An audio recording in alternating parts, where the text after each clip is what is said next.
Margeaux's Shade. The Enduring. By S.R. Marx. A Prequel Story. 1986.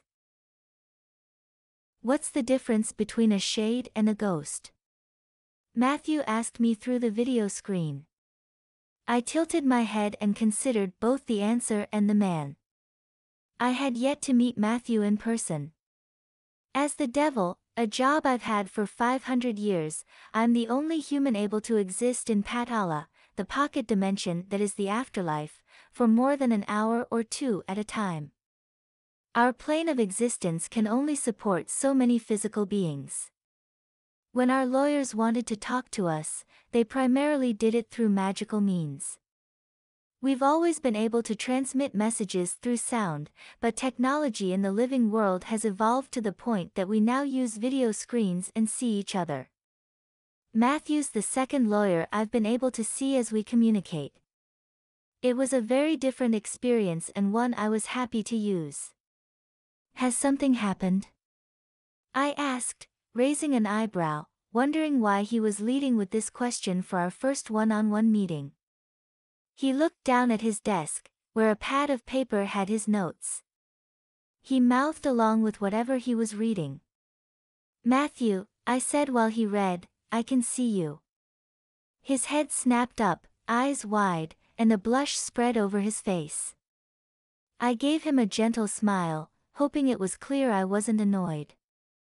"I've never used the video connection before," he whispered. "Just think how comfortable you'll be someday when the rest of the living world finally catches up with magic," I added and watched his smile widen. "Your father already knew me by the time we adopted video technology. You're learning the tech as you get to know me. Don't let it intimidate you. Tell me why you need to know the difference between a shade and a ghost." Matthew took a deep breath and nodded. The Wake family managed our needs in the living world for longer than I had been the devil. Patala was now run like a retirement community for those who died. Nearly everyone came here, with few able to pass on. The more people came here, the more difficult it was to manage and the more help I needed in the living world. During the Victorian era, we turned a corner, probably because humans started using electricity, and our needs grew at an alarming pace. Over time their family members became lawyers, and now they run a large firm of many lawyers helping us. Matthew's father, Campbell, was the principal partner, but his son would soon take over. I could see hints of Campbell in his son.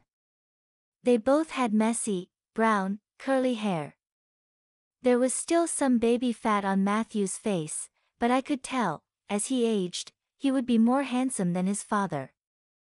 He was also kinder and more deferential to my experience than his predecessors. Although he had stopped mouthing his notes while he read, he was still focused on the legal pad. His eyebrows moved as he read through them. "We usually start by getting to know each other better," I said when he looked up. Matthew sat up straight. "I do want to get to know you." I relaxed and took a deep breath, ready to address what was likely a pressing problem. "But something is happening, and we need to resolve it," I said. "Tell me what happened, and I can help you understand what's happening." Matthew looked at something off-screen. I wondered if Campbell was there coaching his son. Matthew cleared his throat. "Recently, a new haunting has begun, and we're unsure what caused it. It doesn't seem modern, but we're not sure what we're dealing with." I shrugged. Hauntings have been steadily increasing since electricity became part of people's everyday lives. People here get bored, and hauntings have been known to suddenly start. Matthew shut his eyes. "This one is different. We don't think the ghost is a Patala resident." That last point caught my attention. If this was a ghost haunting a location, they had to be a Patala resident. The hauntings of the last century were typically Patala residents who still marveled at how electricity affected the barriers between us and the living world. The more electrical power people use in the living world, the easier it is to find soft spots where they could communicate beyond our borders. What's happening? Where and why don't you think this is a Patala resident? I asked. Matthew flipped through pages on his pad again. France, he tapped the point of a pencil on the pad. There's a forest in France where a woman is seen riding a horse. Her blonde hair is wild, and her dress is torn. On stormy nights people see her racing in a loop. If she's a resident, can you get her to stop? Plus, some people are saying the horse may be a unicorn. My jaw dropped, and I slowly shook my head. Margeaux's shade is back, I whispered. I wanted to find Death, the member of the Enduring who lived here with us, but I resisted. It had been decades since he had cared about anything. I cleared my throat and could feel my hands shake from excitement. There's no way I can get her to stop because, you're right, she isn't here. Her shade is famous but rarely appears. Matthew narrowed his eyes and tilted his head to the side. I need to answer his original question. A ghost, as you well know, is a resident of Patala who had found a weak spot between our two dimensions. These spots often draw magic to them, but when we discover them, we try to create reinforcements and distract our residents. Matthew raised his chin as he processed what I told him. And this isn't that? I shook my head. You are seeing Margeaux Picard. The murderer? Matthew asked before his mouth fell open. I didn't think it was fair to call Margeaux a murderer, but technically she had killed someone. More than one person, in fact. Her story was a dark chapter for the Picard family, one of the most powerful magical families in the world. The murder Margeaux was known for was the priest who kidnapped and raped her as a teenager. I felt so much compassion for her considering that if it hadn't been for Death offering me this job, I would have been married as a teenager to a man twice my age who had shown his violent streak before my parents had even committed to the arrangement. It's far more complicated than that, I said as I sat back on my sofa. Margeaux did what she did to save her twin sister's life. You're seeing a shade from a different moment in her life. It's a ghost of time, not a person, and some of the most powerful time magic. It will replay a particular moment when the right conditions are met. In this case, this is the night Margeaux staged an event that allowed her to meet Sebastian, the love of her life. I suspected the event was Margaux's attempt to break the curse on her family. It had happened when Death was still involved in running Patala. He had taught me about the curse that bound the Picard descendants, now everyone of European descent, to Patala. Nobody knew how to break it, but the family members kept trying. Margeaux needed to get to Sebastian. She took her horse in a storm and allowed herself to get lost until he found her. That worked, and they soon married before her past was discovered, and he sent her away. Years later, after all her other crimes, Sebastian was her executioner, which would haunt him until his death. The outcome had been devastating for so many of our residents, but I had been excited that the two would be reunited in Patala. I wanted to help them reconcile after the pain they had caused each other, but that was not to be. She's one of the Enduring, Death had explained when my disappointment was evident. She will never come here. Who is she? I asked, curious to understand more about Death's mysterious siblings. My boss only shook his head. It does not matter, and he will not come either. To this day, I didn't know who, among the Enduring, the two had been. I had my suspicions, but Death would never confirm. Who is she among the Enduring? Matthew asked, echoing my own curiosity. I wish I knew, I said with a sigh. But the chase through the storm was important enough to leave a shade. I suspect if her current incarnation ever came to the spot, she would be able to get more than a replay of the event. Everyone else will simply see the event replay when the conditions are met. Matthew's shoulders stiffened. There's nothing we can do. I blinked a few times. Why would you want to do anything? I asked. Matthew sat there a moment, staring at me. Because it scares people. I chuckled. It's one of the darkest and most romantic moments in the history of the Picard family. Both the event and the shade have inspired countless artists and writers. There's nothing to be done. I could hear the shaking in Matthew's breathing. I wondered if he had ever been presented with a problem that couldn't be solved. Matthew never returned to the topic, but I didn't let it go. For years I tried to learn more about what had happened to Margeaux and Sebastian. The event had taken place during the Ancien Regime in France. Eloise Picard, the most senior member of the family currently in residence, told me more of the story. It happened in approximately 1620, she said, her head tilted to the right as she internally debated how much to tell me. But Margeaux was vague about the date in her records. We were in a bookstore close to the Picard family estate in Patala. I could have made them a palace with my magic, but the family preferred simplicity. That always amused me since the family was still recognized as royalty in this dimension and the living world. How long were they married? I asked, leaning closer, hoping to learn about the family's internal drama. Eloise frowned. They never divorced. He was Catholic, and she agreed to be married by a priest. This was a fascinating detail.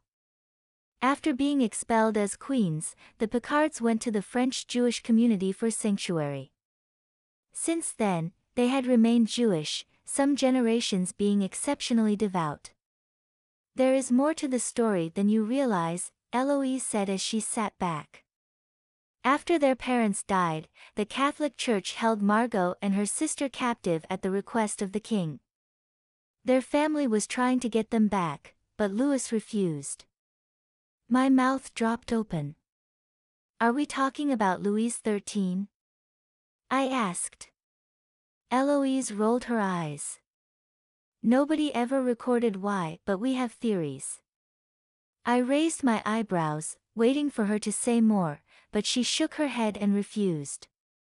I want to make sure I understand, I said, trying to get back to what I was interested in.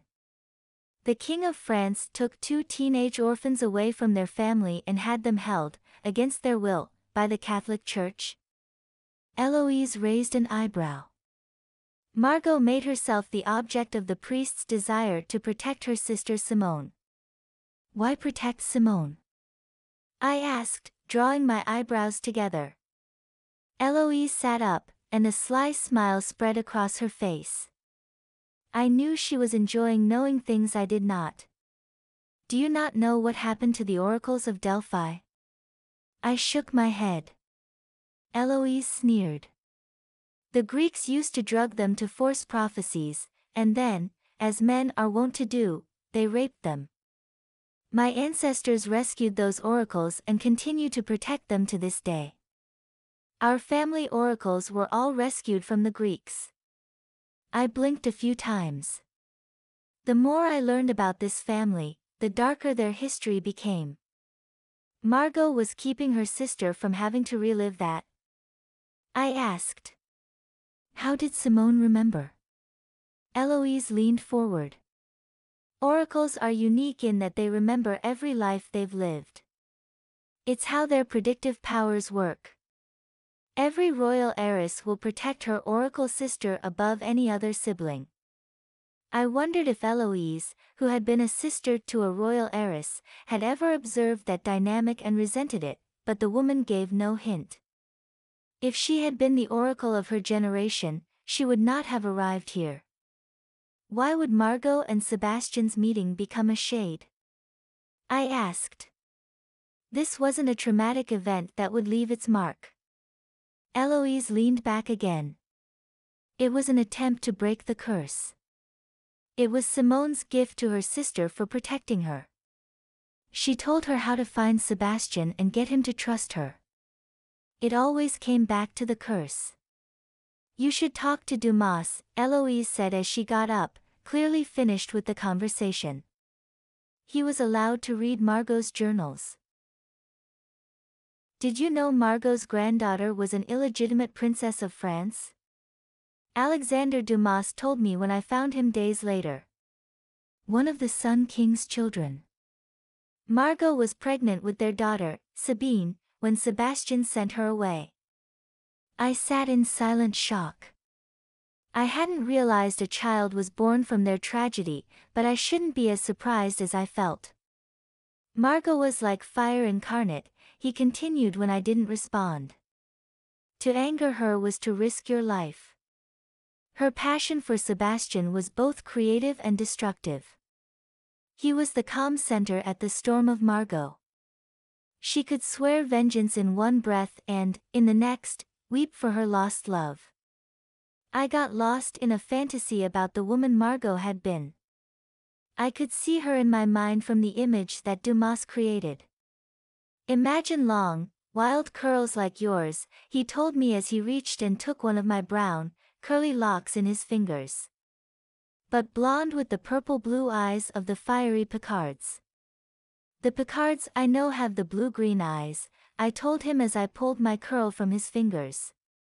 Those who control water have the blue-green eyes, and the fires have purple, he said and waved his hand.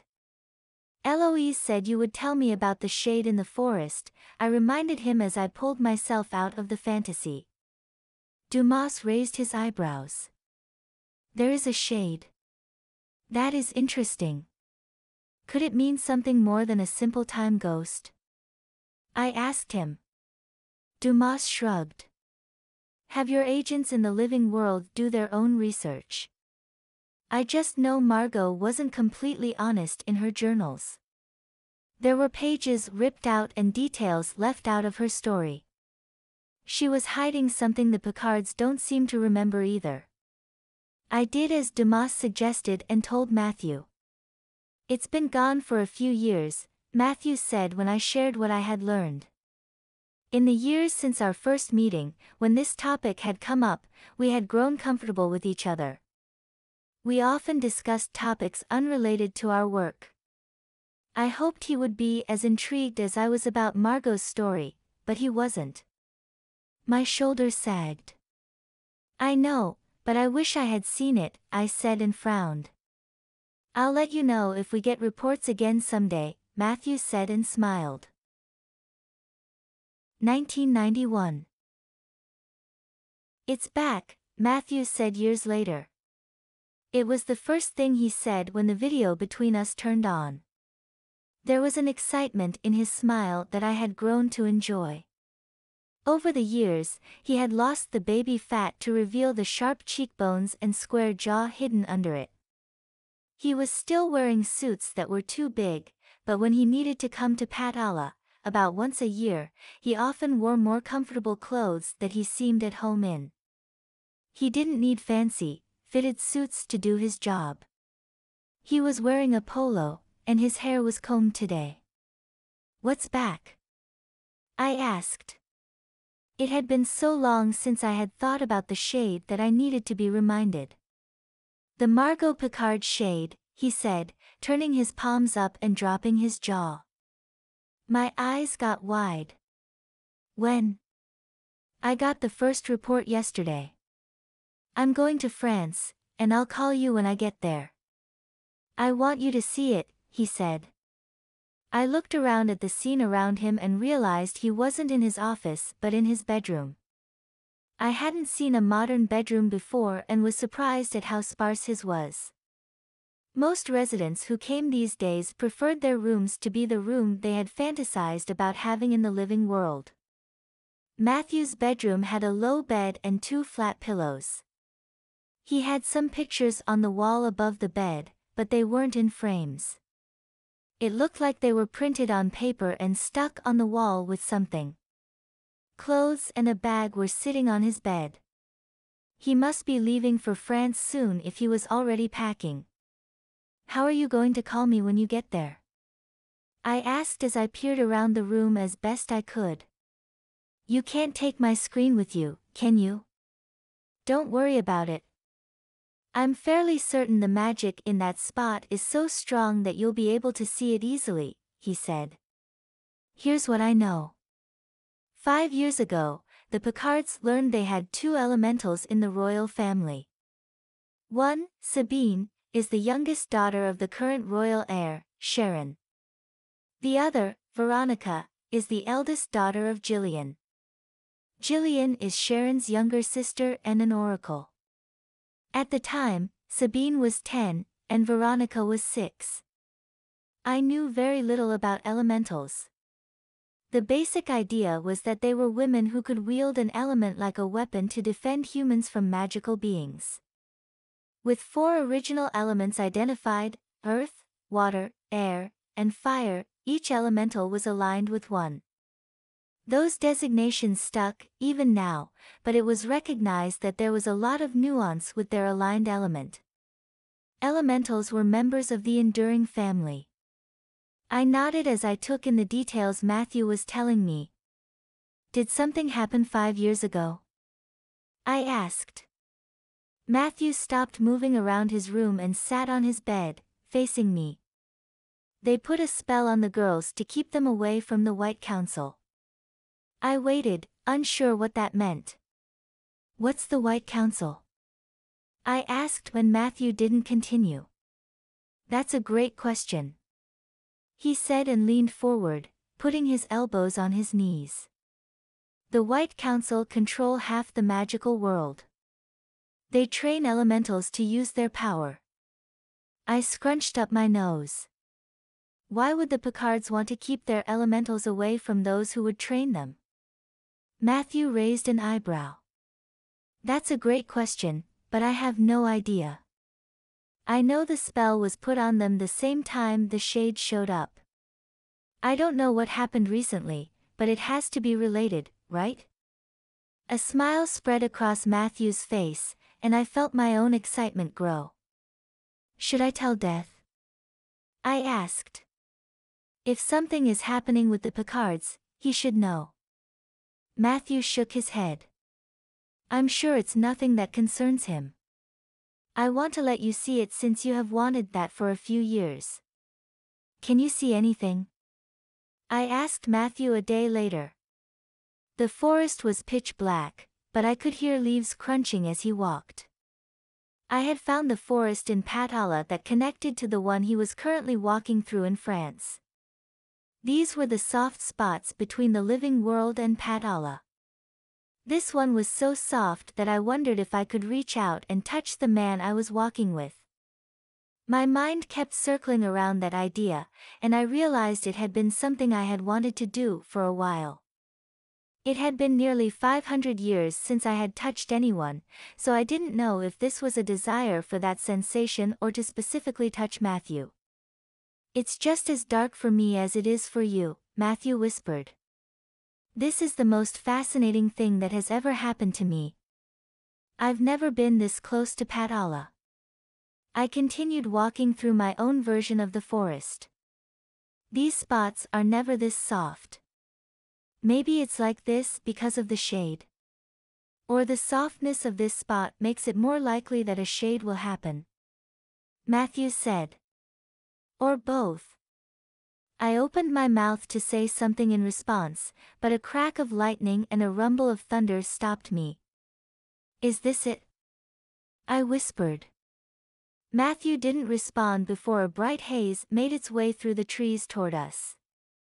The shape became more apparent as it got closer.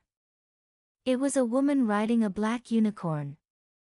You could see the golden horn sitting on it, emanating a soft glow in the darkness.